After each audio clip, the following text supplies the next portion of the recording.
Hello, everyone. Welcome back to Whennrome. It is I, your host, Roman, and we have Cameroon. Say hello. Hi. Hi. And we have Jason Godfrey back. Hello. Hello, hello. Thank you for joining us. Thank you for having me. And welcome to another edition of Whennrome. Let's get into it, everyone. Let's see. Tonight we are dropping another special panel for you. This one is on getting into the mind of a DJ, and we actually have Jason here who was on the panel. It was really cool, yeah. Yeah, it was a really interesting conversation. Mm-hmm. Got into you asked some very insightful questions. Mm-hmm. Cameron, Yeah. what do you think? I thought it was a very engaging panel. I thought that there were kind of these two kind of not parallels, but just two different perspectives given, and then I just think it was a great conversation. Yeah. Thank you, guys. I feel really good. No, I'm joking. It was really good. I really enjoyed the panel. It was a really good experience. I'm glad that we have Jason here to help big it up and talk about it. And you guys should listen to it. So stay tuned after the news recap to check the link out on YouTube as usual. And so let's get into it. Next week we are dropping our first half interview with West, who is Wild Wild West. Who, if you guys know, he's a party promoter to the Stalls. This man is made a big splash on the scene in SF, and if you have ever met him, then you know he's a big ball of Southern energy, and he has some stories to tell you. So and actually listening to him tell the stories is part of the experience, right? So definitely stay tuned next week for that. It was a really fun interview. Thanks again for tuning in and listening. Remember to listen, like, share, and laugh. My IG is WHENNROMNE, and let's get our mood enhancers, please. On the count of three, I want to enhance yourself. 1, 2, 3. I feel enhanced. Let's get into it.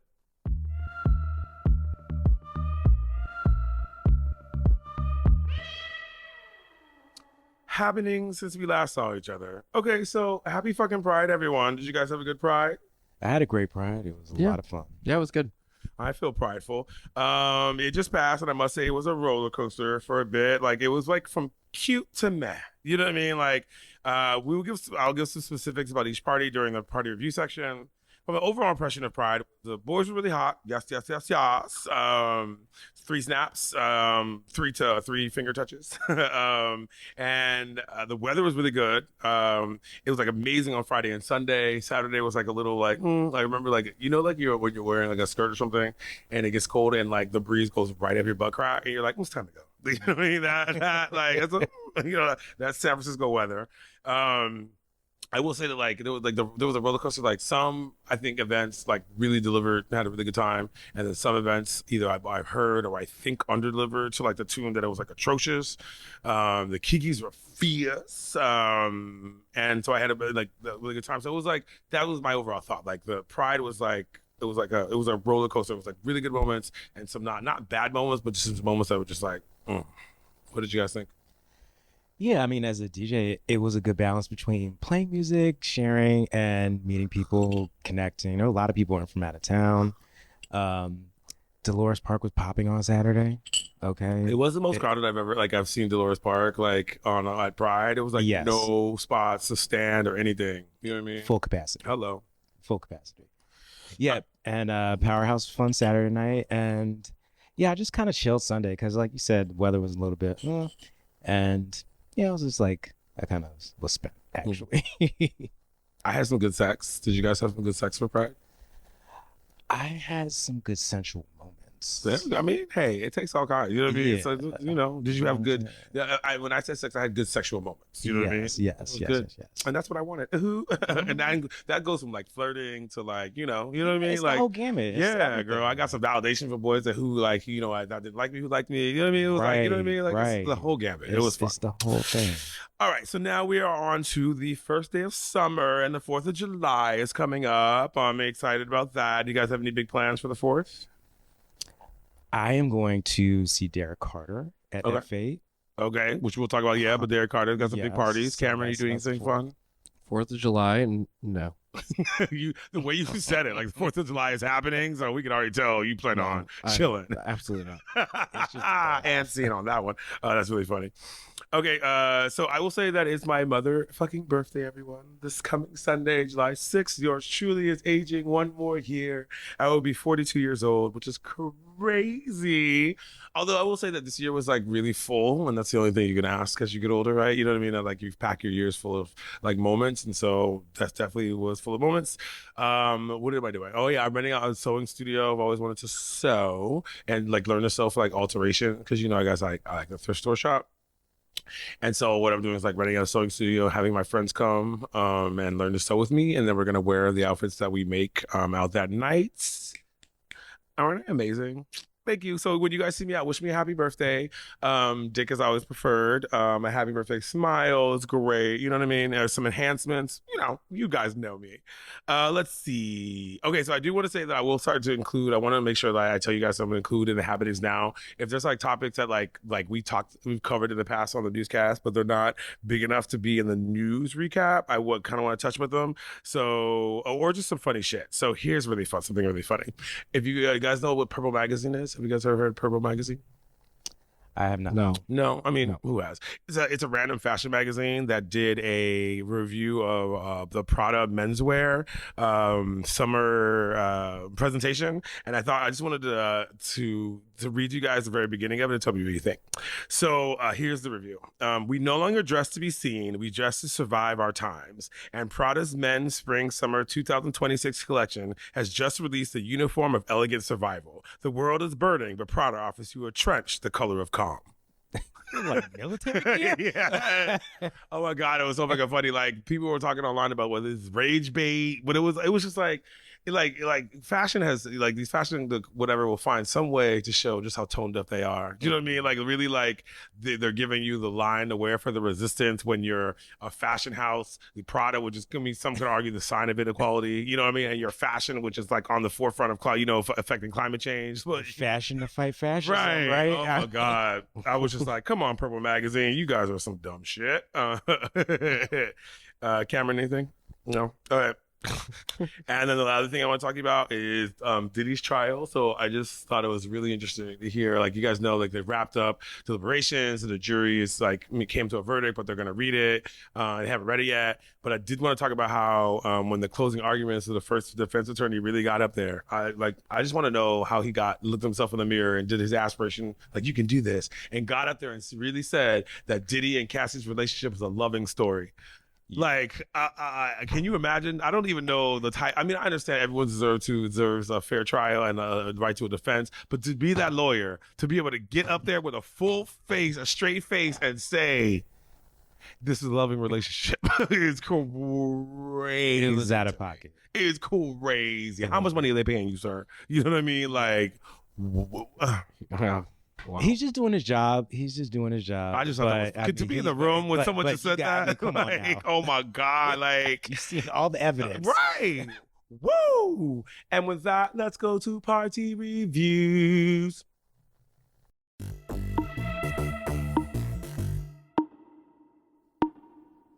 And we're back with party reviews. This is gonna be a heavy section. We got a lot of parties reviews. So let's get started. Okay, so I went to Electrolex on Friday. Party delivered. Some people I heard didn't like the music, but overall I had a blast at the party. Each floor had danceable music, which I think Electrolex has worked on for each style. If you're, for your musical style, music was danceable, which is generally what all I can ask for. I personally liked the outside stage. It was really fucking good. The performances were lit. I saw this one performance with some drag queens and these dancers. Killed it. I do think that people have been mentioning the announcements when they make announcements, and I think it's it could be jarring and they're at the party. I think it's true. The announcements can go on too long. You're on the main dance floor. You're talking for 10 minutes. Half these people have no idea what you're talking about. They're not purists. They're not like loyal supporters. So I just feel like if you're gonna do a long announcement or a ceremony, to do that before the event in a smaller area on a smaller stage. You know what I mean, and make it specific. And then, or if you're gonna do these announcements, keep it short, sweet, maybe write it down. Some of these things are rambling. You know what I mean? People are fucked up. They are not listening. And so it's just literally think of like people are literally only listening to 30, 45-second excerpts of what you're saying. You know what I mean? So if they can't get what you're saying and they'll put that, then they're not getting it. So I was gonna say that. Let me see. Other than that, I overall had a blast. What did you guys think? I thought Electrolux was a great party. Games, music was, all over the place like it normally is, but that's just them. And but yeah, it was a lot of fun. Saw a lot of great people, and I had a very fun time. I enjoyed it. I think it was laid out really well. I think that there was just a lot to do everywhere. And I like that they embraced that back area. I think it's like what was it, 888 or whatever, that like back warehouse back there, because it's another great space. And I think they used that. They used it during last year during something. Oh, it was Breakfast of Champions. Did it? I think. What was back there? It was just another stage. So they like. Fuck, they had so many stages. Yeah, Sammy Taylor was back there. Fuck, I didn't even know. I didn't even go back there. Yes, Damn, that's man, why I went. Than I thought. Damn. Yeah. So it was just cool. It was just easy to kind of get around and move around to different. There's something going on everywhere. And things flowed really well. So the weather was really nice. You know what I mean? Like it was really warm for a nighttime out there too, especially in the Midway. It can get really drafty. And so it was just like, when you're walking and all that, like whatever, it was like, it was good. They do a very good job of laying out that venue so it feels like an adventure. You can go over here. I do think that they could do better with having more people directing flow, because you know what I mean, because or having some more signs, because for example, I didn't even know that stage was back there. Yeah. You know what I mean? So it's like, and you know what I mean, because it's normally not, so you have to kind of got to know what's going on. Yeah, that was the one place they didn't like let was back there. And I actually found out that people were back there because I used Find My and saw that they were I mean, you got this money. Yeah, you know what I mean? They were back over there. But no, I agree. I mean, I think also this year they had a lot of the other like side entrances open that you could go in through, which made it easier than everyone having to go through that main hallway every single time, which can always be which is good, but then it also leads you to once again really want to know where things are, because if you don't have a funnel, then you don't, you know what I mean, you're not directing traffic, so then it's just like everything's everywhere. Yeah, that is one thing I would say, that they didn't have a ton of these like signage that they usually I feel like have like the lineup and a map and all of that at least.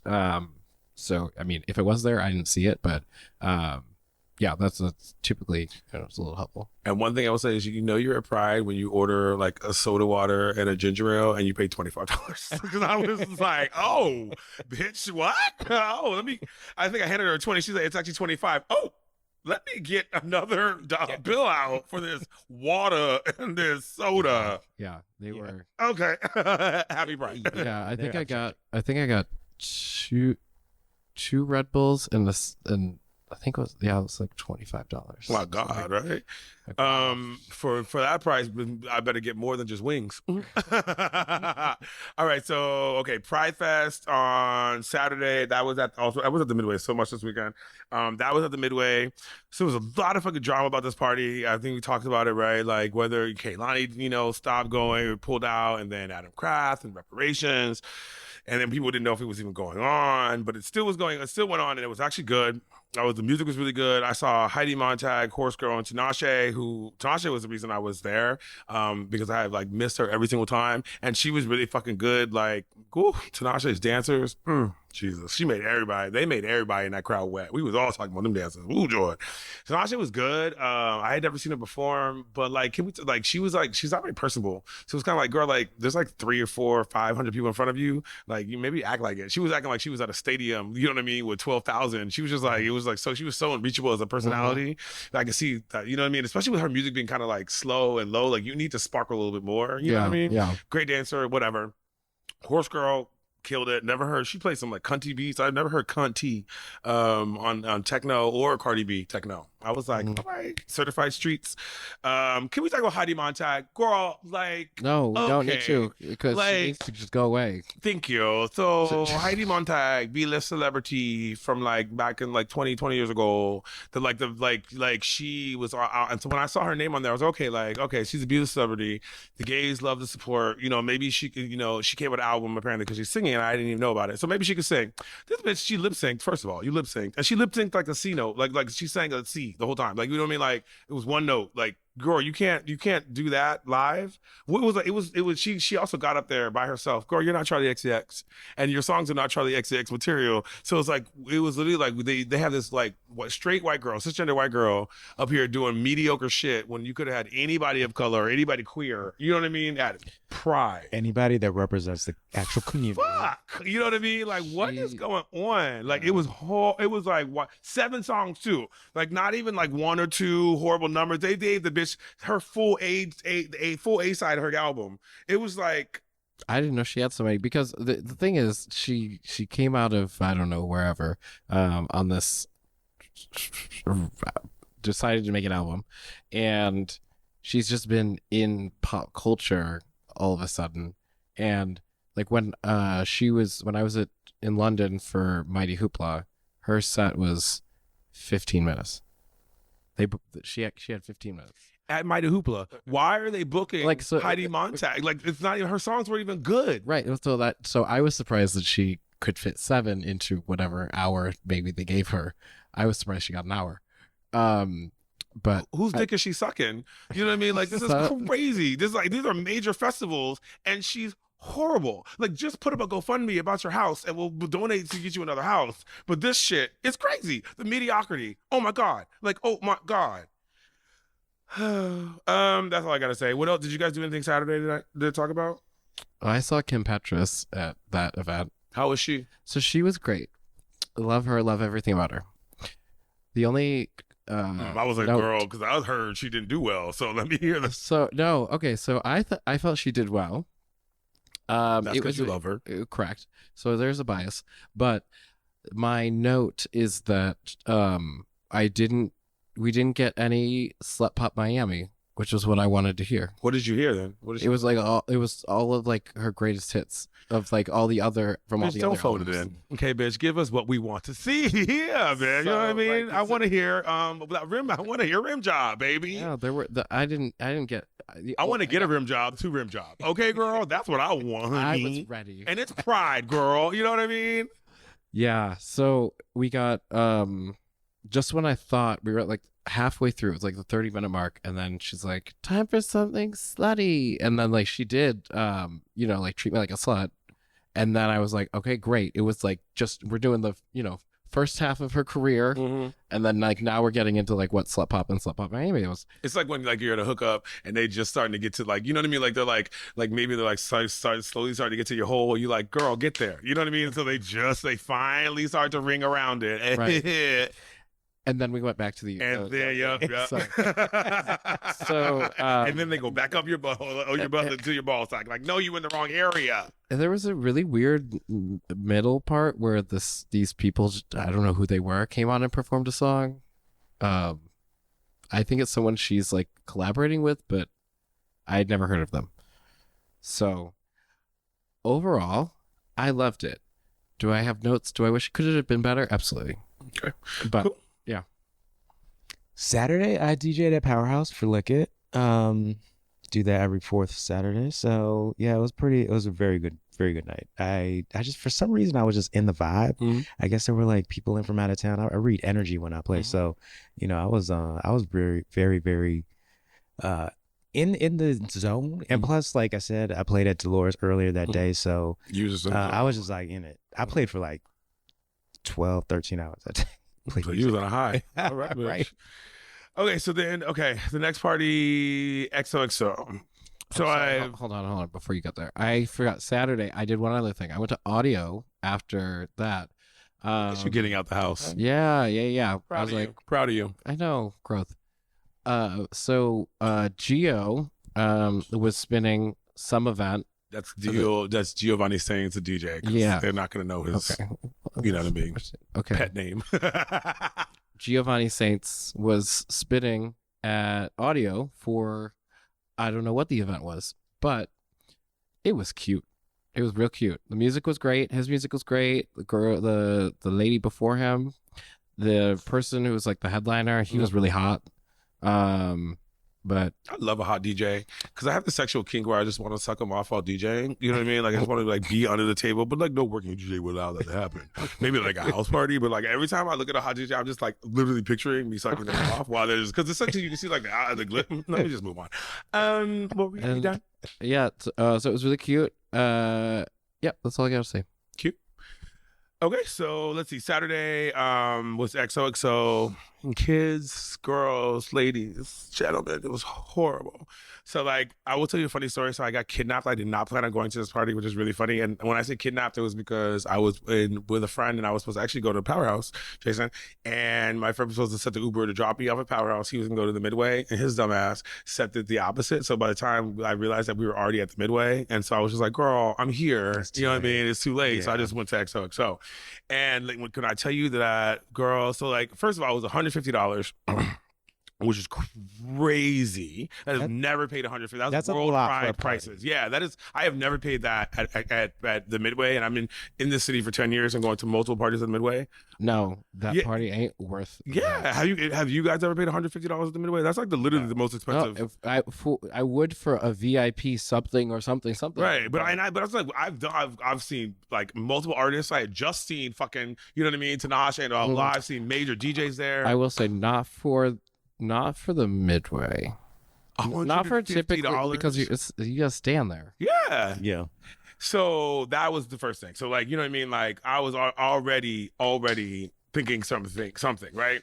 So and keep in mind, I was also there the night before. So and if you let's remember, like Electrolux, you know, for it was $130 a door, which is also expensive, but they gave you 7 stages, they gave you decorations, popcorn, you know, like candy machines, arcades, photo booths, fucking silent disco, you know what I mean? They gave you heat warmers outside, all this shit, like XOXO, $150. Not a single decoration to be had. Like literally zero. Not one. The theme was Angels and Demons. There was not a single picture, emblem, fucking feather anywhere in that motherfucker. It was literally two stages, and lights. That's it. And the one time that they do, they had the people like, you know, during the show, having like these beautiful costumes. They weren't even lit up. So the lights that did have were good. So for $150, you literally got nothing for like, it was literally like 4 season pricings with a party city budget. That's wild. It was crazy. It was literally like, I felt so disabused and used and just like devalued as a customer. Like, who the fuck do you think you are? You can just give us this bullshit, serve us a shit on a silver platter and think we gonna take it. Right. It was crazy. And like, and I'm like, I'm not even gonna talk about the music because I don't really like the type of music they play at XOXO. But I went because so therefore I'm not gonna talk about it because I knew what I was expecting in terms of the music, right? But I will say that there was one point for the music standpoint that they started playing techno on the main dance floor. Cameron, techno on the main dance floor at XOXO. But wait, hold on. Isn't XOXO Circuit? Yeah, that's what I'm saying. Like it's they're typically partnered with Forever Television. Yes, that's their main thing is Circuit, and so they had literally this DJ before Sagi Karib who was playing all different types, like playing like tech Circuit, and then he started going into alternative shit, and then he started playing techno. So at one point they started playing techno, and they had techno on the main dance floor and Circuit on the back dance floor at XOXO. So and I'm not gonna say I'm here for bringing different types of music into these events, but for $150, like you need to be very clear, like I'm paying on what I'm paying for, and to have like you know, I can't imagine being in a techno club one that someone paid $150 to get into, and then they just start playing circuit music on the dance floor techno. They would fucking freak out, you know what I mean? So just to do that flip is crazy. Like I can see you having techno or other types of music on the smaller dance floor, but like on the main dance floor is crazy. So overall, like I don't even, it was pretty bad. I just thought it was just like, and the reason I'm harping on it is because I just think it gives us all a bad name. You know what I mean? Like people fly in for this shit, and we give them shit like this. They're not gonna come back. I know people were pissed. I was pissed. That's why I think it's an example of why working with local promoters is probably better, because you know you were at the same venue the night before and you had a great time. you know. Yeah, or like no. If your budget is like if your budget is certain and you book three really expensive DJs that have no budget left for anything else, then you have a bad budget. You know what I mean? Maybe pick one expensive headliner or two, and then pick local DJs, and then you have money for pageantry. But for $150 you need some pageantry. You know what I mean? Like, or if you're gonna give me a bare bones There festival, better be charge me some bare bones bells and prices. whistles. Yeah, something for going on. $150 for the fucking midway. Like, you Yeah. kidding me, girl? Ugh. Anyway, let's go on. On Sunday, I went to Hot Tea. Really good time. Music was good. The boys were hot. The DJs were amazing. Ascend on Sunday night was really good. I will say the one thing I have about Ascend, like the staff, which is a DNA lounge, the entire staff is wearing PPE as if they are in the middle of Wuhan. Do you know what I mean? It's like, and I get it, but it's like it almost feels like, are you like, if you're wearing PPE right now, it's almost because you are immunocompromised, right? So it's like, is the entire staff immunocompromised, or are they trying to like, because I mean, like, I don't understand, like, you know what I mean? But like, if every single person in the building is wearing like masks, gloves, they don't even get close to you, whatever, it's just really not comforting and familiar, you know what I mean? Yeah. And we're not in COVID, and I don't understand, like, you know what I mean, why you're doing it. Like, I'm not like, I don't get it. Like, if you're like, maybe, like, I don't get it. I don't know why every single person needed all that PPE. I don't even understand how you can afford it. Do you know what I mean? Like, you can give people a little bit more than minimum wage, and you got 30, 40, 50 grand worth of PPE on those motherfuckers. You know what I mean? It's crazy. Right. But anyway, do you guys have any other parties you want to review that we haven't talked about? Nah, like Sunday was chill for me. Cool. Yep. And that's it. Let's go on to upcoming events. So we got the 4th of July coming up. So we've got Hard Reset at F8 on 7-4. They're doing a bigger party. It's F8. You want to talk about that? Yeah, Derek Carter's coming to town. He's one of my favorites. Actually, yeah, like he's top 3, I would say. Okay. Yeah, so I'm definitely gonna be there. It's July 4th, Friday night, F8 in Soma. Hard Reset. We have Toxic also on Friday on 7-4. This is another edition of this party. This is DJs CJ and Danek. It's like a house music pop party at Bo. We have an open ball reparations. So they're doing a ball at Oasis on 7/18 with the judge Deshaun Basquiat from the show Legendary. So we talked before about how Oasis needs to do new events, and this is one I'm definitely gonna go. You know, I like the walking face runway Vogue. Anyway, we have Downtown First Thursdays. Sorry, this is some skipping dates. So you have Downtown First Thursdays this Thursday. It's a new edition of this block party on 7/3. So step there. It's not a new edition. It's just the July edition. Yeah. And then we have Circuit Poppy on 7/18 at Bo. This is Circuit Poppy. I love circuit music. This is another edition. This is Jirok. I don't think I've told you guys a story. Like, Jirok is one of my favorite circuit DJs. Years ago, I first heard him in PV at this after hours at this mansion party, and it was one of those moments where it was just like, like spiritual. You just like close your eyes and you're just dancing, and ever since then, you're just at yes, it's like oof. So I'm gonna be there, dancing to Jirok. And with that was a heavy, full, deep party review section, and we're going to break.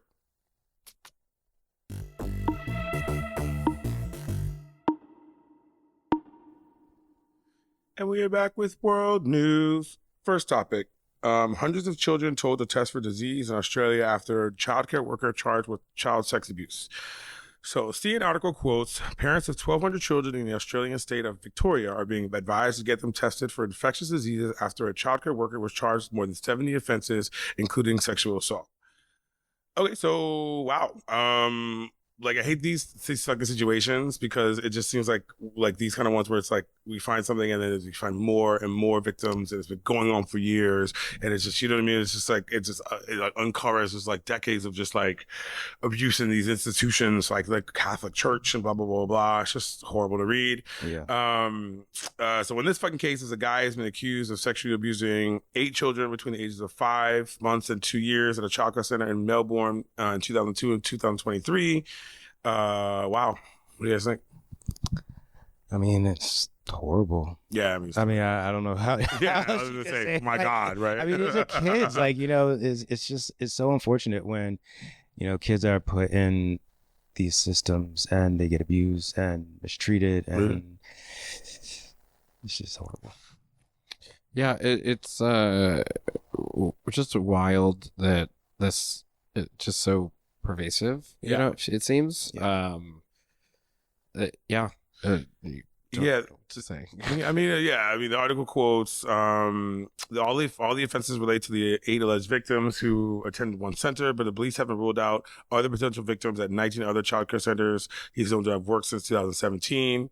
What's really crazy is that like the reason they found out about this is the STDs, right? Yeah. Which is even crazier because it's like it's just like giving you the whole thing about like just ruining the innocence of a child. You know what I mean? Not only you're just ruining it, but you're infecting them, right? And it's probably probably how they found out about them because, you know what I mean? These children probably started like, you know, displaying symptoms. Yeah. But it was just really horrible is that like, imagine, you know, you're a child and they don't test you for STDs. And at that young, you're probably blocking out or won't remember. So you just be going for years, you know what I mean? And imagine, you know what I mean? Then you have an STD, you finally, for some reason you find out, and then it probably, you know, reminds you of this trauma too. Exactly. So it's just like crazy. It was just a crazy headline. It's a crazy story. It's a crazy, you know, way of finding out like, hey, go get your child tested for STDs because just in case if you were in contact with this center. And I mean, the story doesn't really go into how it happened, but we need to definitely get into the institution that this happened that allowed, you know what I mean? And a lot of it's these institutions where we have these people that are needed, healthcare workers, nurses, doctors, priests, and needed so much that people are willing to just allow them to do things. Because a lot of it's these people who just thinking his man's been shopped around so many times that there's a reason. You know what I mean? Yeah, I mean, and pedophiles sometimes they're attracted to these kind of careers, you know, where they can have access to kids. Because it's about testing waters, then you just keep doing as you know, as far as you can go. Yeah. So yeah, I mean, obviously, fuck. So yeah, let's move on to American news.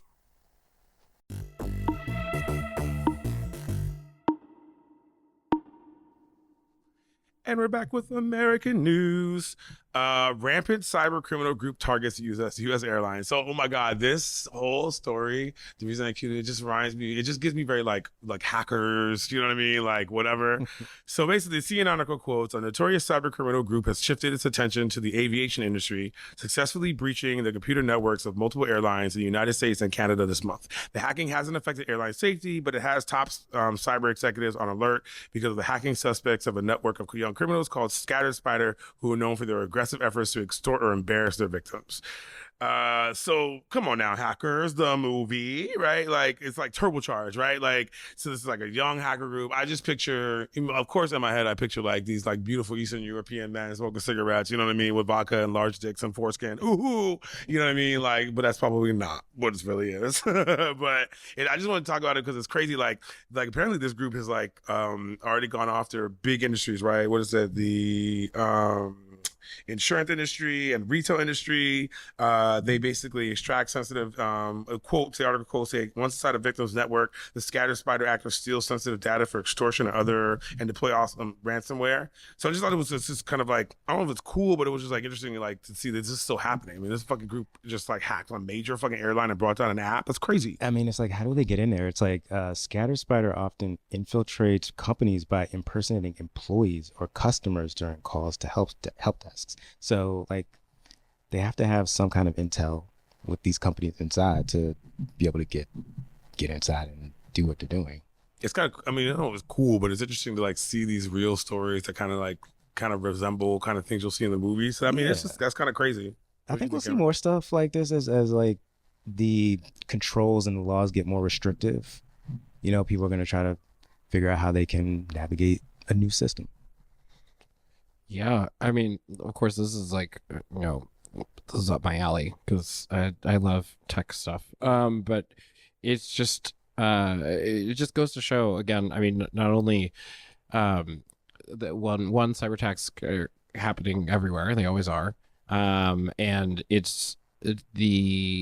I think there's been a lot going on in the aviation industry to begin with, but also I think what we've seen in the aviation industry is that there's a lot of outdated technology and infrastructure. So, you know, these attacks and like the hackers are up and with it on the day and age. So they're with the current hacks, right? So it's like if you have this old infrastructure and like you like aren't staying up with that you're making yourself more susceptible. So it's like it almost it brings another like magnifying glass on like problems that exist within the aviation industry. Yeah, it's amazing how much security I think we feel versus how the reality, you know what I mean? Like when you like, I think like movies and things can make us think that like, you know, there's these technological advances or like things are just so sophisticated, but then in reality, the reality would be like the aviation industry hasn't really, you know what I mean, updated its things. And you would think that that's wild,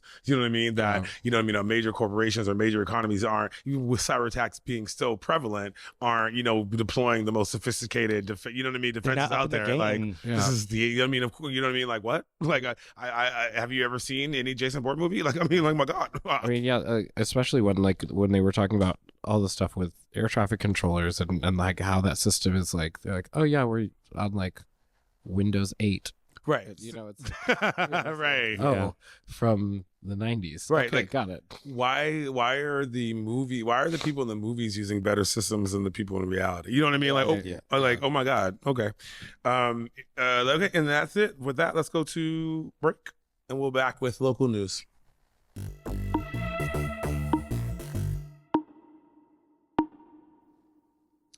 And we are back with local news. Hundreds packed City Hall to protest SF budget cuts.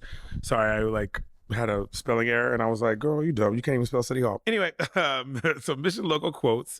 Hundreds of protesters lined up along SF City hallways today to push back against the mayor, Daniel Lurie's proposed budget cuts, saying the mayor is starting food banks, starving food banks, language access programs, legal aid, housing, and other services in need of funding. The mayor's budget includes $200 million in nonprofit funding cuts over 2 years. It maintains funding for the police, sheriffs, and probation departments, including for a jail annex in San Bruno that was supposed to be temporary. So basically, if you guys don't know, obviously there's a huge deficit in the budget in SF, partially, you know what I mean, from people moving, right?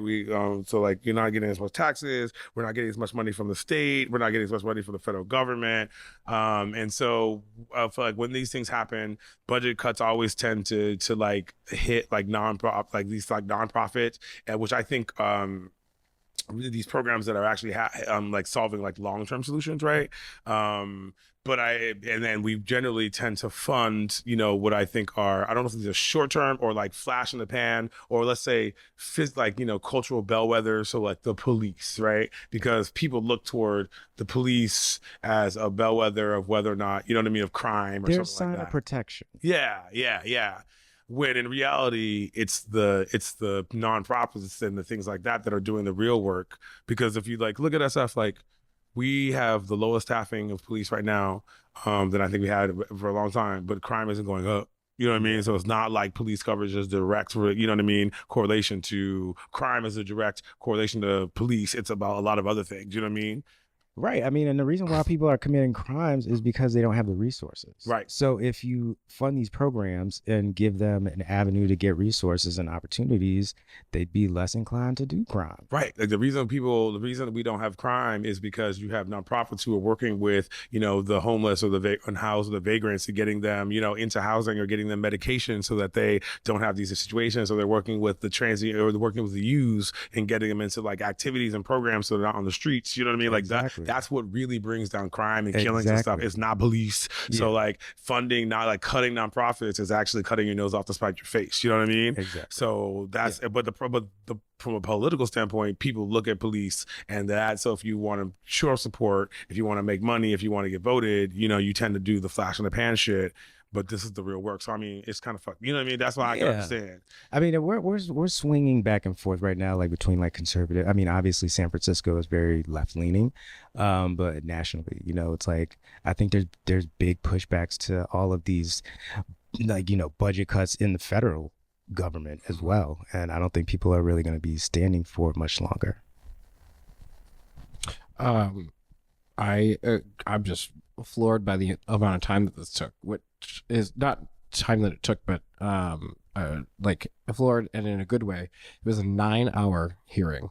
Like people lined up and they were like, I'm waiting hours and I'll get my 1 minute, but I'm going to get my minute and you're going to hear it. So, I mean, it's just good. I mean, I just think it's another moment where we're seeing people, seeing activism and seeing people like step up and stand up and not just go with the status quo. Yeah, woman cut off her hair. Yeah. I just think it's also important to like, but I also think that what it really boils down to is like educating the populace, because like probably the public needs to understand what the impact of these programs and cutting them. You know what I mean? It's like, and they need to understand like what the impact of the police is or not. You know what I mean? It's like and that's the job of the mayor too. You know what I mean? Not to just go for the easy cuts, but like the hard work is continuing to fund the nonprofits and cut police and explain what the difference is and why you're doing it. You know what I mean? But like, Yeah, I think so.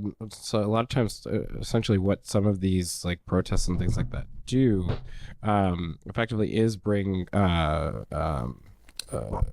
attention, yeah, and visibility to what's actually happening in these like bills and these budgets, because there may be these one or two high level like, oh, we're cutting this or we're giving more money to that, but then what are all the but actually there's 100 other things that you don't know about, but we're affecting those, and it gets people to kind of be a little more give a little more scrutiny to it. Plus, like cutting these nonprofits has a direct impact on crime, because like you know what I mean, like these people who like you cut off not these language access, so now you have people walking the street who don't can't speak English and don't have now access to language services. So then they get into situations, and then now all of a sudden now you're calling a support ambulance or the police. You know what I mean? Because they weren't able to like communicate. You know what I mean? Right. Or you have homeless people who don't get their meds, or unhoused people who don't get their meds, and so now they're causing issues, blah blah blah, and then you're calling the police. You know what I mean? When they could have been working with this nonprofit on their meds. You know what I mean? So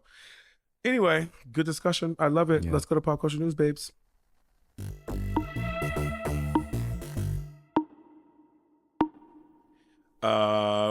Pop culture news, everyone.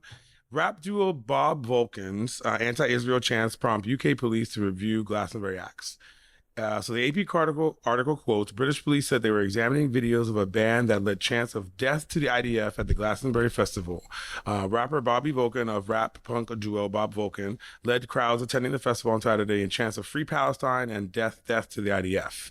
So yeah, I thought this was a good one to talk about, because I mean, yeah, I feel like there was I can't remember the artist that talked about it, but he made a statement about this, and he was saying like, if you're on a public stage, you can't call for the death of someone. You know what I mean? That's cool. That's like going too far, and I think that's true. Like that, especially in a democracy, like that's not how we solve issues. Calling for the death. I mean, he's calling for the death of the military, but like you just can't do that. If you're a revolutionary, you know what I mean. You're in a revolutionary meeting, you can argue all about what they can say. You know what I mean? To the death of the colonizer or whatever. But like a public, you know what I mean? That's crazy. You know what I mean? Yeah, if you're performing and you're doing a show, that's crossing the line. Yeah, you call it the death of anybody. You know what I mean? Like, I mean, death of administration, or death of a movement, something like that. But the death of a person. I mean, there's so many things you could say. Free Palestine. I mean, like, there's a lot of other ways you could express yourself without overstepping like that. Anytime you're talking about killing anyone, it's a no. Karen. Yeah, I'm just rereading things here, but yeah, I think especially when it's like you said, it's the specific action that you're referencing of like death is like versus having a stance on something is very different, because it's like you're promoting violence effectively, and then when it comes to that of like how you're using this public forum and this stage is like, that's where I was wondering though, like from a rage-based standpoint, if that was maybe like the point, to kind of get get this in the news to talk about it. You know what I mean? Like, because it's just like, and so I'm wondering if to do that, so to just as like have a militant chant that's gonna go viral, because I do think that like the conversations need to be had more about what's going on in Palestine consistently, but yeah, so I just thought that was kind of an interesting kind of like thing to happen. Obviously you can't be calling for the death of someone, but I can see someone trying to make a statement, you know what I mean? Yeah, I mean, and a lot of people have died, so there's emotions run high, and people say things sometimes. Get revolutionary. Yeah, that was I mean, but because I wanted to was the last thing juxtapose that with like what I do think are some good chants. So like that. Remember you were telling me, or someone was telling me, Cameron, you were telling me at the festival you were in Europe, they were saying like "fuck J.K. Rowling." Yeah, You know what I mean? Like that, Yeah. like, you know what I mean? Come on, you know, because we know this podcast, we do not stand J.K. Rowling, that bitch. Okay. So, I mean, those are the chants you get, you know what I mean? You can do versus these other ones. You know what I mean? Yeah.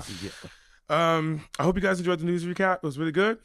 See you guys after the break for the panel, Getting into the Mind of a DJ. It was really, really fun. Definitely, let me know what your guys' thoughts are. I thought it was great. Next week, we are dropping our first half interview with Wes Walker, the party promoter to the SF Stars. Stay tuned for that. Please check out our Discord server. It links in the show notes. Please, please, please like and subscribe to our YouTube channel. That's how we, get known and, blah, blah, blah. Leave comments. We love them. See you next week. Remember to listen, rate, and share. Please tell your friends to spread the word. Set a reminder so you'll get a notice when I post new shows. Send me any feedback, questions, comments, or concerns. My IG is WHENNOROME. And with that, let's keep it sassy. San Francisco. Say bye, everyone. Bye. Bye.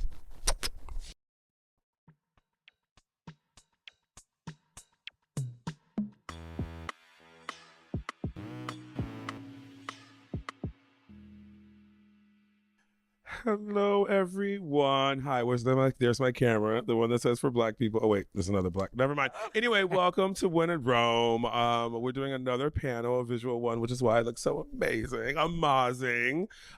This panel is called Getting into the Mind of a DJ, not the booty nasties.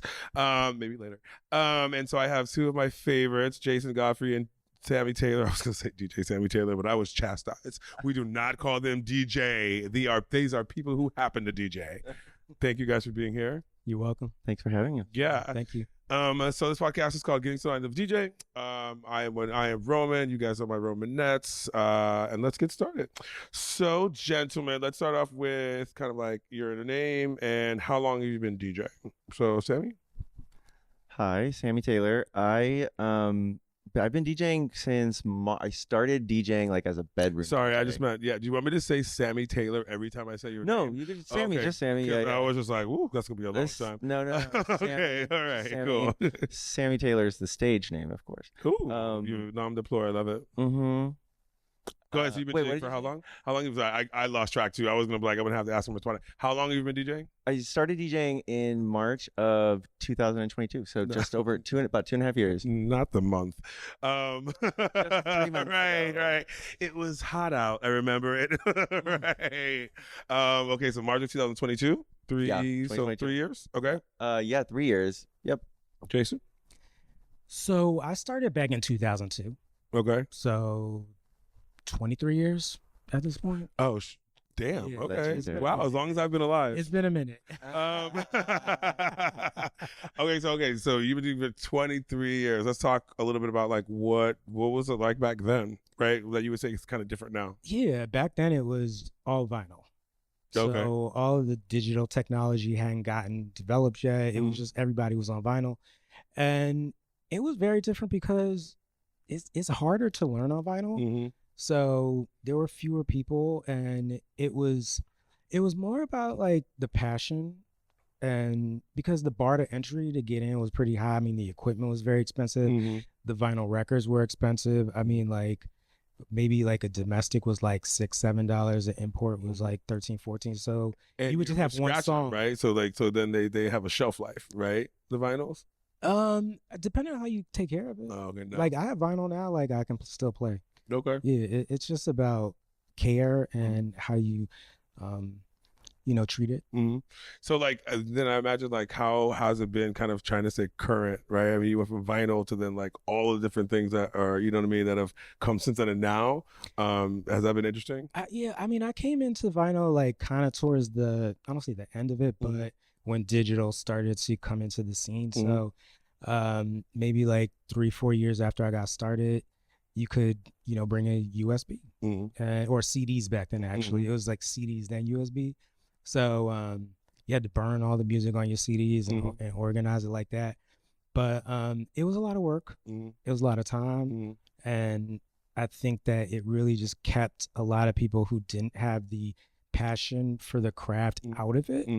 And I would say that like nowadays, people can just buy a controller for like $200-$300, and there's a lot of technology on the units now that let you just start immediately, pretty much. Yeah, I mean, shit, there's so many DJs. Everybody, my friends be like, oh, I'm a DJ because Mars is on retrograde. You know what I mean? Like, because my Mercury is my rising, and now my astrology chart, you know what I mean? My God. All right, so, Sammy, what about you? Like, what led you to want to start DJing? Yeah, I was a musician growing up, classically trained vocalist, and played some instruments growing up. And What instruments? I played the clarinet.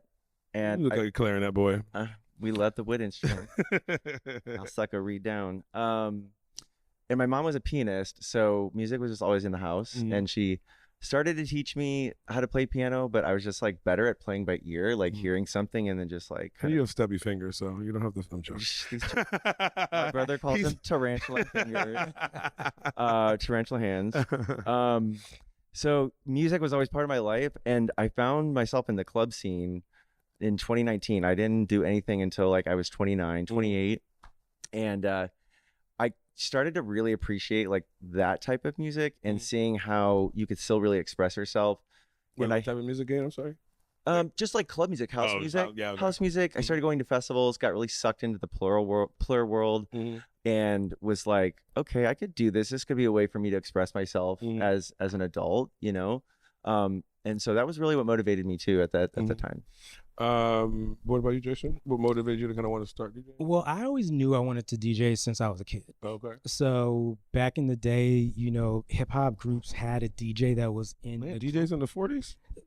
I think that was but like Public Enemy had Terminator X, you know, Salt and Pepper had Spinderella, Eric B and Rakim. Like DJs were a part of the culture. And when I was growing up, I was more interested in what was going on behind the decks. And so like when I was growing up, we had underage clubs. So I started clubbing when I was like 15 years old and going out. And when I started to listen to DJs. Where'd you grow up? I grew up in Bethlehem, Pennsylvania. So it's about an hour north of Philadelphia. And when I started going out to nightclubs, I just found myself critiquing the DJs. Not you being 15 in here, but like, I don't really like your song selection. I'm like, girl, don't you need homework, bitch? Don't you standing here in the booth like, what's that? Excuse me, sir, can you drink?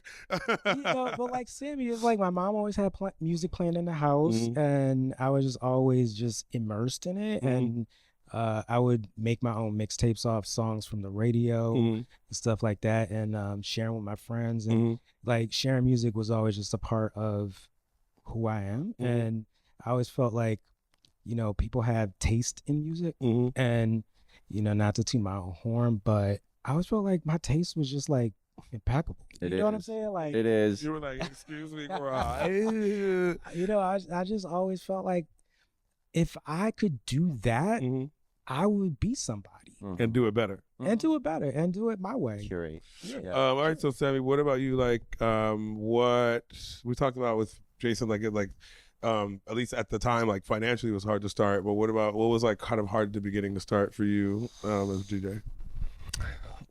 Yeah, balancing a full-time job, affording the equipment, and finding somebody who like would take you up, like a lot of DJs gatekeep, and finding people who genuinely like see something in you and want to. What do you mean when you say gatekeep?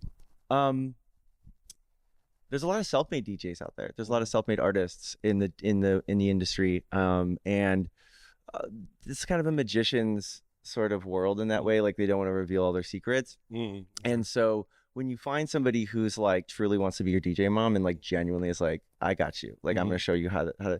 It means something. Like it really does mean something. So I found that person, and they gave me 1 or 2 lessons, and then it was just like it clicked like after that. And so, but the hardest part was affording the equipment, and then like working my full-time corporate job and just like watching my controller over there for those 8 hours just sit there and be like, I want to be doing that, you know, like that's hard. That's like Because the hard I mean, depending upon what your corporate job is, you're like tired, right? Because Yeah. you just had a gig and Dealing now with you're at people. work, and yeah, you know what I mean. So it's just like, yeah, that makes sense. Yeah. And you're getting a real true high from totally what's happened the night before. You know, reminiscing Mhm. on that while you're trying to get these spreadsheets together. Yeah. Yep.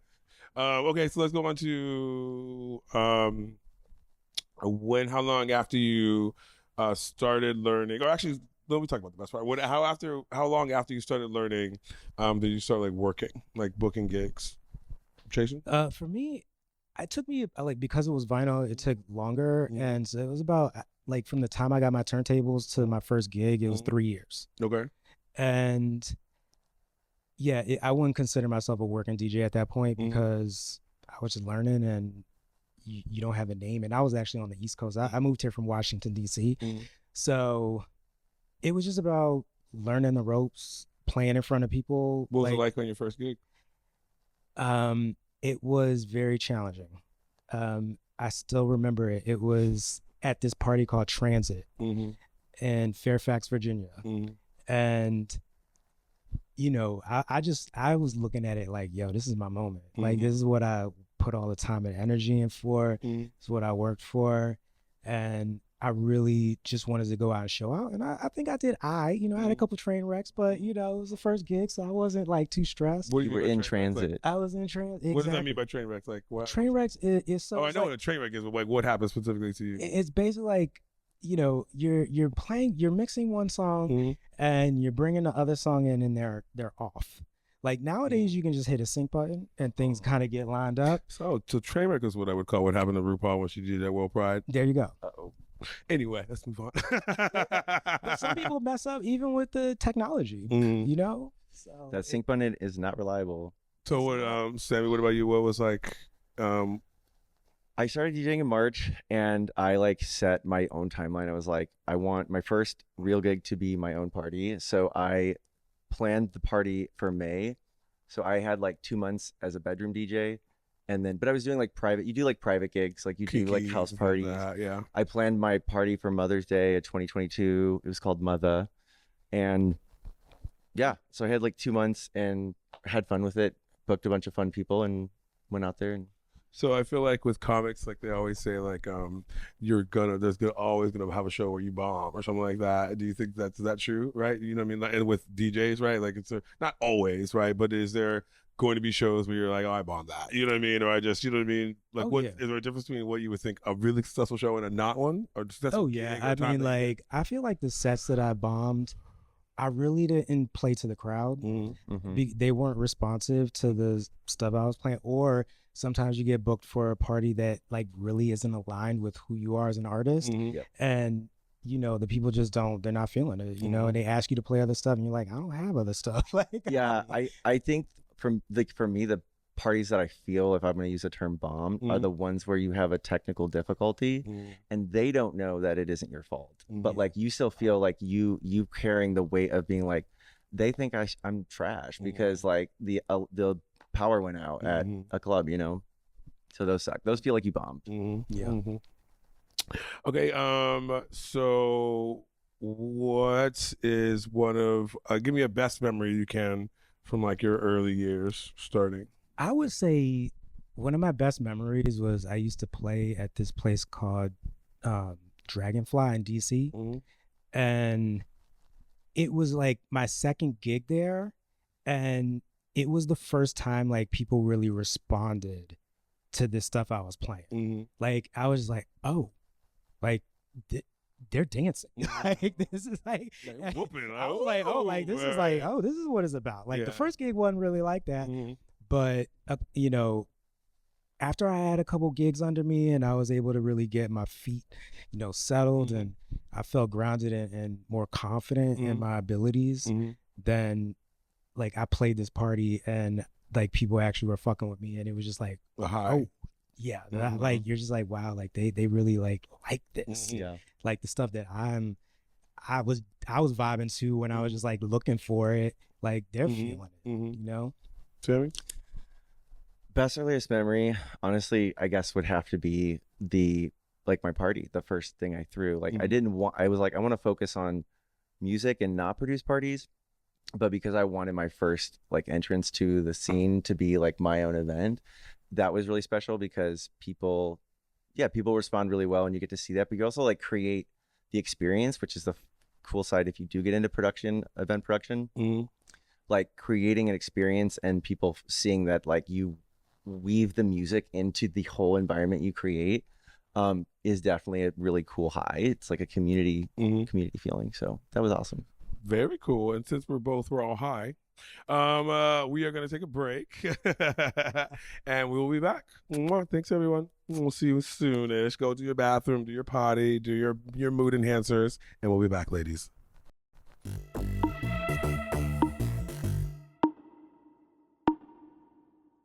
Hello everyone, and we are back. And I have Jason and DJ Sam. Oh, sorry. Woo, got in trouble. Copyright for DJ Jason. You can, And I don't know why I don't say DJ Jason. It's like you can call me Jiggly. Jason and Sammy Taylor with me. We are back with Getting the Mind of a DJ. And it's been very, very cool, good discussion so far. And let's get into it again. So let's start talking about like new songs and stuff. Like, how often do you guys like search for new music? Do you do that all the time? Blah, blah, blah. I mean, I do it a few times a week. Sometimes I, have other stuff going on and it's harder to work that in. But like, that's what keeps it interesting for me is like playing new music for me. So, and plus when I'm interested, I feel like I'm more engaging with the people. So I'm like downloading music probably like 2-3 times a week. Yeah. Okay. I'm crate digging like every day. I love looking for new shit like SoundCloud. There's like some record pools you've told me about too, DJ pools. I try to play new music every gig, but it's not all going to be new music because we've talked about before, like part of being a good DJ is knowing your library and like knowing like when things are going to be really fun and weaving that in with the new stuff. So I try to do it at least once a day. Okay. And plus like people want to hear certain things from you. Like I used to think like, oh, this is like, I listen to these songs all the time. So they can get a little boring for me sometimes, but they're not hearing this music that much. So I remember one night I had a gig and at the end of it, somebody approached me and they're like, oh, you didn't play that one song that you normally play. And I was like, oh, you want to hear that again? Like, so, it's like, you gotta play stuff that, is new to keep it engaging for yourself, but you also have to recognize your hits. Maybe. Yeah, recognize like who's I mean, it makes sense, especially like when you guys play things that I haven't heard in a long time, and like especially like when you mix it in with like house and stuff, you're like, oh girl, that was not that bitch. You know what I mean? And especially if like in some place like San Francisco where you don't hear a lot. I hear a lot of like white people in music in terms of like, and I'm talking about white people in the music, meaning like not like black hip hop songs or R&B, you know what I mean, things like that. Especially like in circuit in SF or in America, it's like that. You know what I mean? So when you can bring it back, that's amazing. Oh yeah, I feel like part of it is like balancing the nostalgia stuff with the new stuff, like the stuff people haven't heard before. Because like some of the stuff, the remix and shit that are coming out now is like, they're hot. They're hot. Like, when I some really classic, going back to the archives and like paying homage to some shit that's like, oh, okay. Yeah. I have a question. So what would you guys define your sound as? And then how did you guys get to like that point, you know what I mean, where you're like, this is my sound as a DJ or what I want to focus on? I mean, for me, it was about tapping into when I grew up in the 80s and 90s on the East Coast and, grew up around a lot of hip hop, R&B, funk, disco. So like bringing that stuff into contemporary music and just trying to like find songs that, tread that line where it's like, oh, this is like some new shit, but it's got some stuff people will be able to sing to and have fun with. What do you define your sound as? I would define my sound as I just say I play dance music because the music that I play is dancey to me. But if you want to really talk about like genres and stuff, it's like house, classic house, new disco, tech house, and progressive house. Okay. I always say I play the groovier side of the underground. Everybody has like an association that underground is explicitly techno, and underground just means not commercially like popular. That can be techno, that could be minimal. That could be groove tech. So when you say techno, I mean, I feel like techno is very popular now. So do Techno's you know what I very mean? popular. So it's still considered underground? It just depends on if it's commercialized or if it's not. Like there's a lot of techno. A lot of this all started house, disco. It all started as underground music. There's a lot of people think techno is the cunty beats. They hear techno and they think it's this one party and they associate with that. Techno is just like house. It's like there are subgenres of techno that are unexplored, and I really like exploring a lot of stuff. I like playing the techno that people don't really know is techno. I had a guy come up to me at a gig I played at the Foundry, and he was like, "I loved your set. It was so disco." And I was like, You're like disco? "Baby, that was all techno." Who's disco? Right. All techno, Right. but it's because you hear the funk or the soul, the samples of some elements of funk or disco, and you can make it techno, and people. I think that's a really unexplored umbrella of techno. Was that for both of you? That was, I mean, and is that how you started, or did that change, evolve as you have been DJing into like, okay, this is where I'm comfortable, this is where I want to focus? I started playing with disco and like pretty classic piano house, like the big vocals, the stuff the queens want to hear, and evolved as I started seeing how diverse and how versatile you can get with underground music. So it definitely took time, but yeah. Okay. So you talked a little bit about reading the crowd. You guys want to expound on that? Because I'm interested to see, like, what do you mean by read the crowd? And then what do you do when you, like, read the crowd? Such a good question. It is. It's like, I feel like a lot of it has to do with intuition, you know, because I don't have any planned set. I just go into it and I'm going to just figure it out. And because, like, I don't know who's even going to be there. You know, like, everybody's got a different energy. Everybody's coming with different, you know, stuff when they're there. So I think reading the crowd is about reading the energy of the collective room or venue. So what does that specifically look like? Like, it's like people, how many people are dancing? How many people are... Yeah, it could be how many people are dancing, but yeah, I think like for me, when I'm looking for the next song, it's like there's just a song that like pops up to me, and I'm like, that's the one. That's the one that's gonna go off of this one, because I know like Sammy and I, like we play in key, so there's a lot, like when you play in key, you're basically, every song has a musical key and they harmonize off each other. So when you play them back off each other, you know, they just sound like they supposed to go together. That's why you can, like when I can play like tech house and then drop a disco record. So what does it look like when the crowd is not into what you're playing? Well, that's tricky too, because I feel like what complicates that is now, today, you have a lot of people who don't come to the parties or the club to dance, and they're on the floor. You mean the fuck? The what? To fuck, like in SF, where most of the time, they come like... for that. They're there to seek sex or something, and that's great too. But they're there on the floor, they're chatting, they're not there to dance. And so that makes it hard, because sometimes you can't really tell if they're not dancing because they're just wanting to chat, or because like sometimes we throw out a track and we're like, I know that was fire. I know damn well that was fire. But it does make it difficult, but you can tell, like, it's usually like the look on the face. They're like, what the fuck is that? You know? That's and I imagine there's got to be, signal. even at some parties, there's got to be like the ones who are like dancing. You know what I mean? Maybe you kind of focus on them. Okay, the dancers are dancing. Yeah. You know what I mean? Like, And you it's focus like, on okay. those, because there's always like a group of people, and then there's always those people who go to the front who you fuck with. Hi. Yes. Because I'm always at the front like, whoa, stop touching my ass until later. Okay, you can touch it. They're the roadies. They're like so fun to play around with and watch, and you sort of just play to them, play to the people who are dancing. Yeah, I usually just find one person. Like when I start, I'm just like, who likes this song that I'm playing right now?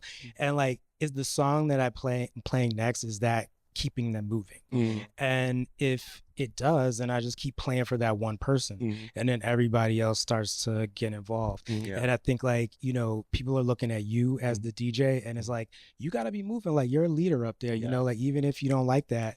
So people are watching you, and I try to bring energy. You know, sometimes I'm kind of serious back there, and I don't think people really like, I'm not fucking with him. Like, Who was it? Who the DJ that said like, don't trust a DJ who doesn't dance or who isn't moving?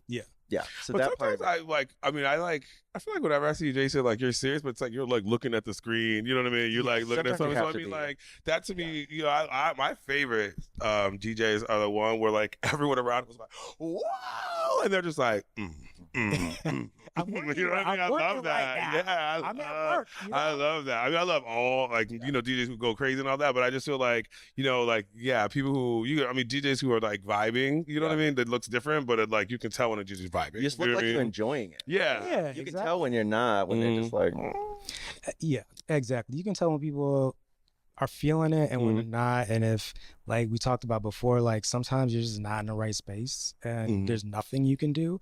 But a lot of times there is something you can do. You can like tap, if you have a great collection and you spent a lot of time cultivating it, you'll find something. If you can really, you know, get into the energy of the collective that's there. What about when you are playing a party that doesn't have like anybody? Right, like you know what I mean. I know that how you know what I mean, or like how is that? Because like you know what I mean, it might be a little hard. I don't know. How is it? I'm just gonna play what I like at that point. I'm like, You fuck know, it, I okay. practice. Let me Your bring out it's the practice. yeah, I'm just the like, new I haven't heard this shit. song in a while. Like, I'm gonna play this, and you know, if there's nobody there or if people aren't vibing with it, it's like, who cares? Like, sometimes you're just playing listening music for the background. Like, that's you know, Or you unfortunately, play like for the that's bartenders. Like sometimes Yeah. you just like fucking with the bartenders and they're having a great like, yeah. exactly. Okay, so let's go into kind of other things that go into being a DJ, right? So we talked a little bit about like, I mean, before we were having some like sound issues, right? You guys were talking about as a DJ, you got to learn how to be a sound engineer, right? So like, what are some of the things that you think you have to like know or you've had to learn to make yourself a competent, successful, respected, not taken? What are all the words? I'm gonna say psychology. Honestly, like that's like the thing that I think has been most useful. For you or for them? Well, Both, right? Therapy. both, yeah. And like learning how to like to work the gear. You know, it's like sometimes like issues come up and you have to be a problem solver. Yeah. So did you like, is it just through experience or do you like, okay, like, would you recommend do people go to different websites to learn how to learn some of this stuff? Or is it just like, you know what I mean? As you experience of how you go and what works, what it needs to look like when you show up, etc. I mean, for me, a lot of times it's just like, oh, this problem came up. I need to solve it. I solved it. Now I know. This is what it looks And like. now you know next time. Like, It because will like the equipment will fail. That's like what we always tell people who want to get into like prepare yourself for the anxiety. It will fail. And you figure out like, how do I get out of an emergency loop on Pioneer CDJ? You figure that shit out. You'll figure it out. Like you will get there, and it takes that experience. Like you have to play a lot of those gigs to figure it out. yeah, the emergency loop is nasty. It's nasty. You don't want It that. is nasty. What's an emergency loop for those of us who don't know? It's when your USB kind of stops working. Okay. Like it disconnects from the CDJ, so it can't read the data from the CDJ. Okay. And the CDJ is designed to, rather than cut off music, it remembers like this last 30-second clip of the track, and it loops that. But you can tell, and people will know, and it keeps playing that same 20-second or whatever it is, and it can be tricky because sometimes you have to shut the equipment off to restart it. So. Yeah. What about like let's talk about like managing relationships, which I think goes into psychology, right? So in terms of like, you know, do you feel like you also have to like come from the business aspect, right? You have to like learn how to market yourself, or is there, you know, learning about, I don't know, contracts, or learning about, you know what I mean? Is that something you've had to learn? Yeah, I mean, there's a business side to it. It's the nightlife. You know, you're working at a venue, and you do need to learn. I mean, even though you're creative and that's your passion and that's what drives you, it's like you got to understand that like that's not what everybody's background is.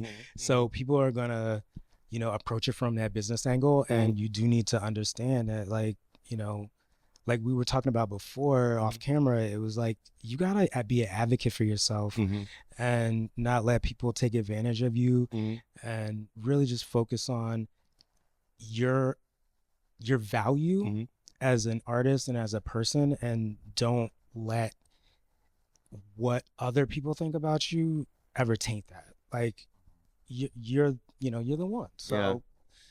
I would say like, yeah, the relationship side of it can be really difficult, and I mean, being professional goes a long way. Mhm. You stand out if you are impeccable with your word, and if you are trustworthy, that goes a long way. And if you're kind, and if you're nice, and if you are genuine, there's like a element of, I guess, mojo there that like you can't describe, but not everybody has. Don't DJ fucked up unless it's a house gig with your friends. And yeah, be kind to the bar staff. Like those are all the things I think, in addition to the self promotion. It's just like when you show up and people like start to really see you and like you, and that goes a long way. People will book you again, and if you're good.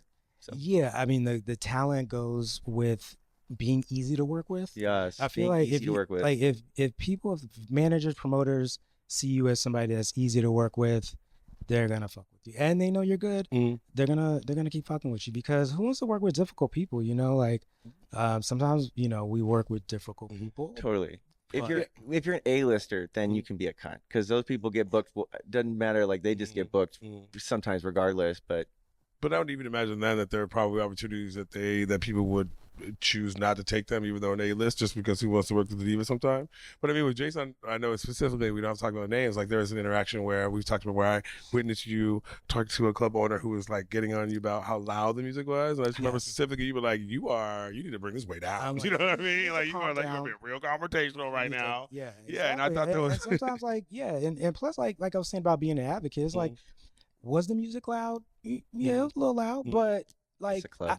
I sometimes I need people to tell me like, oh, this is too much. And when they don't do that, like I just like more people come in, I keep like, because you have to up the volume like as more people come in. And so when this person came to me in a very aggressive manner, I was like, whoa, like I mean, I was like, yo, do you want me to take my USB out right now? Because I'll do it, and you won't have no music playing. Like get a better like, sound system.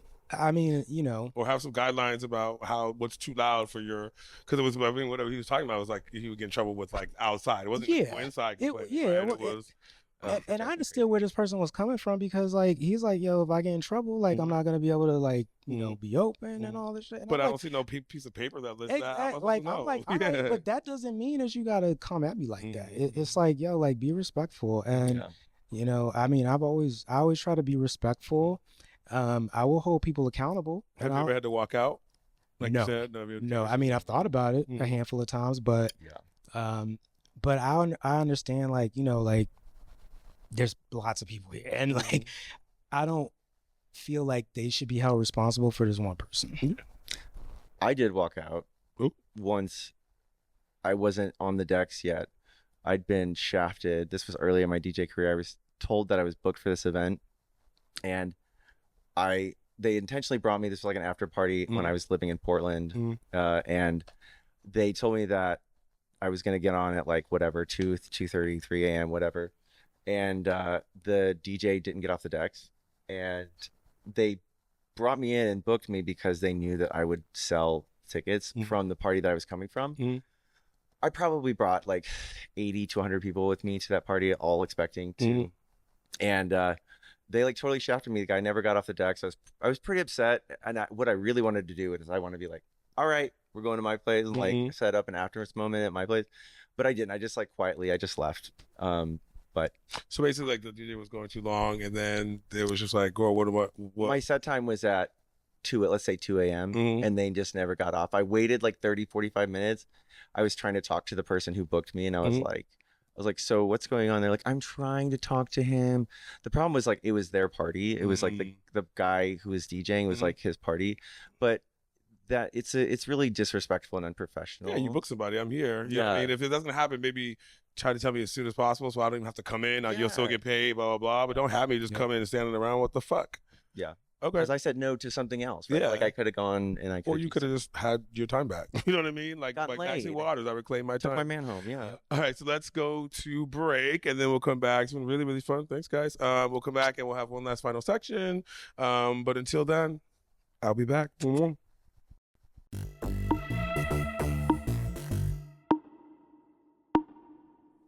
Hey guys, we're back from outer space. We are back with Whennrome. I've got Sammy Taylor. I don't know Oof, if I'm gonna try to put that DJ in front of every single time. It's almost like putting verse in front of it. And Jason Godfrey, also verse right here. For those of No you, comment. False. What'd you say? No comment. Yeah. Lies. Catch him at Powerhouse. All right. Share or Folsom, buddy. I've seen Jason get Godfrey. Now, you know what? Let me stop. Don't be telling them about secret stories. Oh, it's a secret one of Well, mine. to the public, Okay. So let's get back to it. We are here with being in the mind of a DJ. And so I guess let's just start from like, oh yeah, what is a worst story that you, and if you've already kind of shared it, you don't have to again, but what's one of your worst stories from DJing? I would say my worst story is just like working with some questionable promoters. Meaning? Meaning like they don't honor their word, or like I've had somebody forget that they booked me, and I hit them up to like confirm things, and they're just like, "Oh, girl, that's not happening." And Have you ever forgot a booking? No, I've never missed a gig in 23 years. Okay.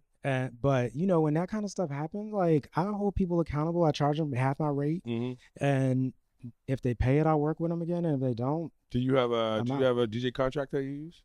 I don't have a contract, but yeah, that's something to work on. Has getting paid ever been an issue? No, like people are pretty like upfront and forward about like paying me, and like on time, or is it? Yeah, on time. I usually get paid at the gig. Okay. Yeah. Which question? We can start with the horror story. I mean, the experience I had early on at the after party sucked. Definitely was a gut punch, and I was like, "Oh, welcome to the gig." I will just keep it like really short and sweet. Like early on when I moved to San Francisco, I definitely had some rough experiences. Like he said, like it's definitely always comes down to not the experiences you have with like the crowd or like the event necessarily. Like those, you know, can go wrong, and it's like not necessarily in the producer's control always, but like sometimes you work with producers who tend to make events and parties about themselves and don't treat their talent very nicely and professionally, and those can be like a killer to your self-esteem for sure. Yeah, it can be hard for sure, because you know you're coming from a genuine place. You just want to share music, and, share your art, you know, like your creativity, and you know when you work with people that, like we talked about before, are more like business oriented and don't really care as much about that, then there can be some conflict. Do you guys have run into like the club owner, party promoter who tries to micromanage you while you play? Like you should play this kind of music more, especially like when maybe like the crowd's not there and all that. Yep. Is that annoying? Absolutely. Yeah. I mean, I shut it down. You know, like I feel like my energy is like people are just like, I'm not fucking with it. Like I worked with this one promoter who told me, she's like, I will, you know, try to tell people what to do when they play. She's like, but when you're in the booth, like I just let you do you, because I'm gonna shut you down anyway. I'm just gonna be like, it's also kind of like, I hate when people do this. It's like, why did you hire them? Like you generally are hiring them for what they're playing, so you should allow them to do that. You know what I mean? With this micromanagement, then bitch, you just get a play a music set, a list, you know, of Apple. You know what I mean? Because it's like, you know what I mean? Like you should be paying for them to give you experience. Let them do that. Exactly. You know what I mean? Exactly. Yeah. Okay, so give me the best story, a great story from DJing. You know, I saw on the flyer on your fridge, Derek Carter.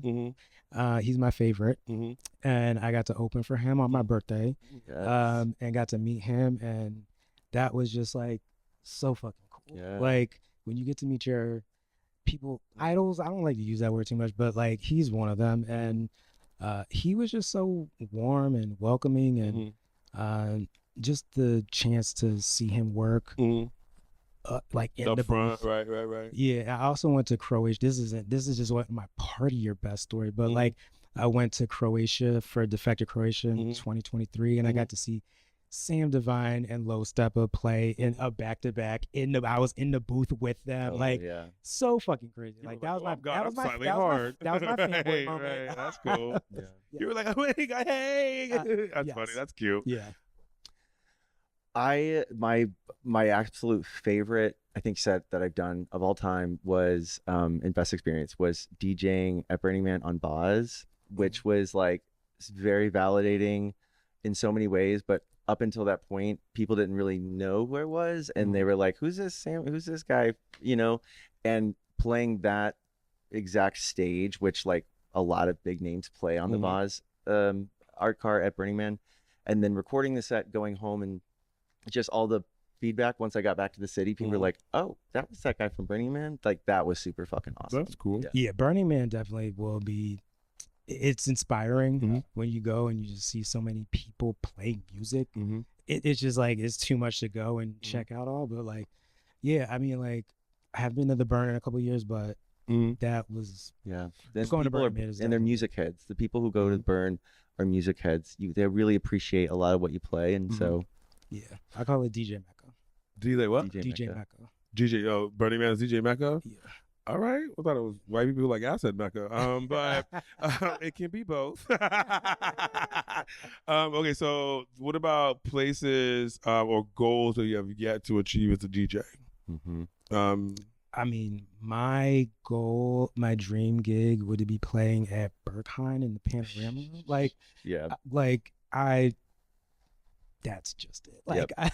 You know what's so funny about Burger? Like people are always like, you should go, and like I know they have this like really like strict like policy, but I have this vision of myself just like getting an Uber and just getting out and just walking like, I know I'm getting this motherfucker. You know what? American You as don't I have to- am, And you bitch. would win, okay. I am queer, honey. Like, What's the I fuck was- they would? I was scared about getting in, but I think that's the cool thing about it. You know what I'm saying? It's like that was like Studio 54. It's like, Yeah. you know, like people were just like, damn, am I gonna get in tonight? Mhm, Like, mhm. you know, and you don't know, and that kind of adds to the Mystique. mystique about it. Exactly. So Bergheim, okay.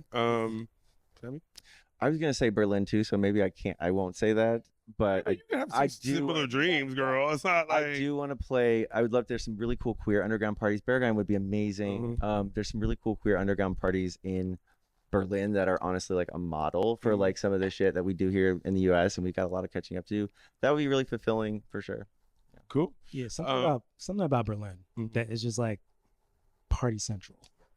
So one thing that I know, a lot of people who are in nightlife, because you both have other jobs besides DJing, or are you just DJing?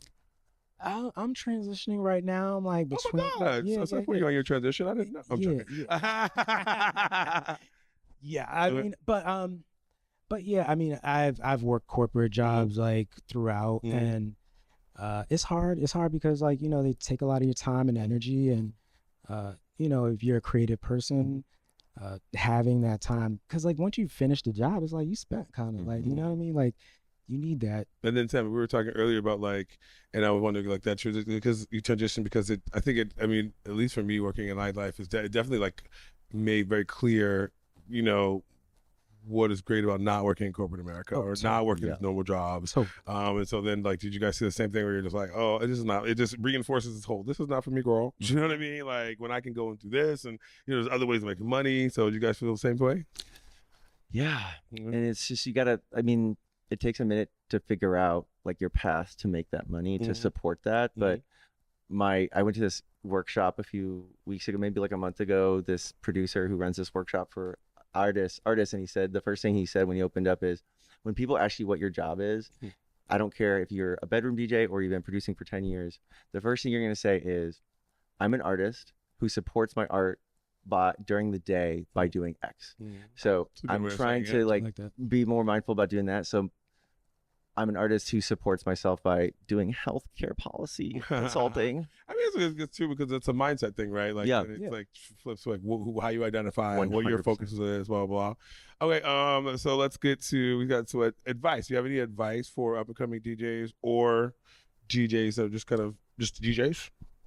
I would say show face at places you want to play. Like that's how I got into it. Like I just started going to the places that I liked, like Powerhouse. I just liked going there, and I was like, yeah, like when I moved to the city, Guy Rubin was like the person who was playing like Friday nights or Saturday nights, and he just kind of inspired me to like try it. And I, you know, through meeting the staff, I was like, if you just present yourself as a cool person and you just want an opportunity, like I think like a lot of people will pick That's that interesting. up. It's kind of like how drag queens say a lot. Like when I ask them advice, they're always like, show face. Like basically Yeah, go to the places, show up. support other or other drag. You know what I mean? Support the venues and blah blah blah. So let them know you're interested. Because then it doesn't give them the impression that you're just out for yourself. Like when you go out and you don't have anything to gain, people like see that.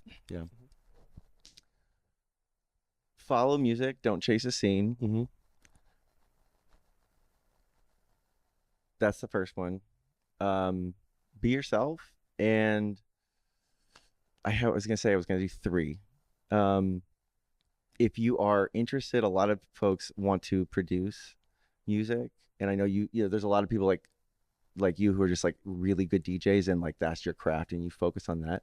But if you want to produce, and a lot of folks get into it being like, I want to produce, don't get so sucked into DJing that you lose sight of the production, because production takes time and it takes a lot of you have to like be really intentional about like making sure you get back to that. Don't lose sight of that. So stick with your original goal of why you got into DJing in the first place. Okay. Yeah, something else I would add just to like newer people is like learn the gear. Yeah. Learn the gear. There's so And many music theory, a options. little bit of A music little bit of theory. music theory.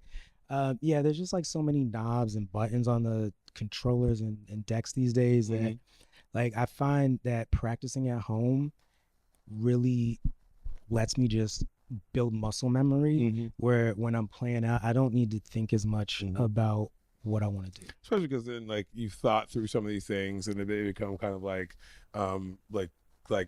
predetermined paths, you know what I mean? Because I feel like when you're actually in the moment, you're nervous, you're scared, you know what I mean? Like, or just, you know what I mean? So it's just like if you've already kind of practiced and thought through, then it becomes easier to kind of remember and do versus trying to do something brand new. Oh yeah, and like connect up with other DJs. Like Sammy and I like have done practice that we just like go to each other's place and just jam out, and you learn from interacting with other people doing it and see how they do it. I mean, I still learn from people that are in the scene and incorporate what I take from them and just like make it my own thing. That's cool. After 23 years, you know what I mean? That keeps it. I mean, that's what keeps it fresh, right? It keeps it interesting. It keeps it, a passion. You never stop. People at the people at the top are collaborating. I love that quote. People at the top are collaborating. People at the bottom are gatekeeping. So where can people find you? Like, where are your guys' like next either parties or events, or kind of like where websites or blah blah. You can catch me on Instagram at Jason Godfrey. You can look me up on SoundCloud at Jason Godfrey. I play every second Tuesday at Bo and every fourth Saturday at Powerhouse for Lickit. So, and then I'm also playing at Halcyon for the first time on July 27th. Congrats. Shout out to Kai Martinez for booking me. And yeah, just keep up with my social media. See where I'm going to be. I'm posting stuff. Yeah. Cool. I'm on, excuse me, that was weird. I'm on Instagram at justsammy.dj. And I'll obviously put your Instagrams in the show notes so people will see that. But. Cute. I'm on SoundCloud. You can catch a lot of my recorded stuff, and I'll be putting some original releases out soon. You can catch me this Friday, Pride, at the Midway, Electrolux Pride, and playing Great Northern in July as well. Sprinkled in with some other stuff, some other gigs that are coming up. So cool. So that's all the questions I have. I heard you guys have some questions for yourselves that you might want to ask. Yeah, Sammy, I want to know we talked about Berghain, but like, what's a club from the past that you would love to play at? Like that's no longer around. Yeah. Paradise Garage. That was on my list. One of like the. Where is that? Is that in SF? Or was it? It was in New York. Okay. Yeah, it was in New York, and it was started around the same time as Studio 54, but survived a little longer and actually into the late 80s. Literally never heard of it. Look it up. Yeah, beautiful. Check it out. I mean, if you're like interested in the history of, that's another thing. Like if you're gonna get into DJing, learn the fucking history of our scene and our music and who started the music, and pay homage to that. Studio 54, but Paradise Garage was the more underground version of Studio 54. There always is. No, we don't do Studio 54, but do you do Paradise? Yeah. If you haven't heard about it, you're Larry not Levon. Read about Larry Levon, one of the fathers of the disco scene. Frankie Knuckles in Chicago. So yeah, I mean, like, I would love to play Studio or a Paradise Garage for sure. Yeah. Nate, do you have a question for My, me? I was gonna answer that. Oh, go ahead. No, answer your question. I want to know too. There's two. One is Studio 54. Paradise Garage is on the list. Yeah. But there's something about Studio 54. I think it was like that Berghain thing we were talking about, where it's like, oh, you might not get in tonight. You know, it's a classic, legendary club. Plus the sex without AIDS. You know. Oh, shit. Had to have been free. I mean, I know, under the transmittable, but I'm just saying. The other one is it's a club called Nation. It was in Washington D.C. Like that Okay. was the club that I actually started going to, that got me introduced to dance music. And they had a party called Buzz, and they would just have like world-class DJs every Friday night, and it was a huge club. It was 3,000 people. It was incredible.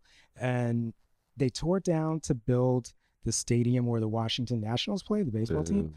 So it's not there now, but that's one I would go back and I'd kill it now. Like I would just that's on my list. Okay, Sammy, question for Jason? Okay, one DJ that you would want to B2B with for a set. That's not Derek Carter. That's not Derek Carter. Can be local, can be A-lister, can be Honey Dijon. Oh yeah. Like I think like me and Honey would probably go crazy. Yeah, I really respect her. Her and Derek, but just what she's done with her career and how she's blown up. She's an incredible artist, and I got so much respect for her. Yeah. Tim? Chloe Calais, who is a producer and DJ. She's really blown up in the last 2 years. Check her out if you're not familiar, but she's just so inventive. And so she worked for a record label for like 10 years and took every single lesson and insight she learned to hack her way into making really, really creative big room house and tech and techno. And she's so fun and fresh, but Chloe Calais for sure. Cool. Wow. This has been really, really fun, guys. Thank you so much. It's been really, really substantive, really Thank cool. you. Thanks so much. Love you guys. So yeah, guys, thank you for watching another amazing panel on Whennrome. This is Sammy and Jason, and I say goodbye, everyone. Bye. Camera's not on camera. He's in the back. On Grindr. Yes. On Grindr. Yeah, I definitely heard the bloop bloop. The IG is WHENNROME. And until next time, kiss it sassy. Wow, fucking up my own phrase. Keep it sassy, San Francisco. Bye. We love Tesla. Not really Tesla, but Tesla. Bye.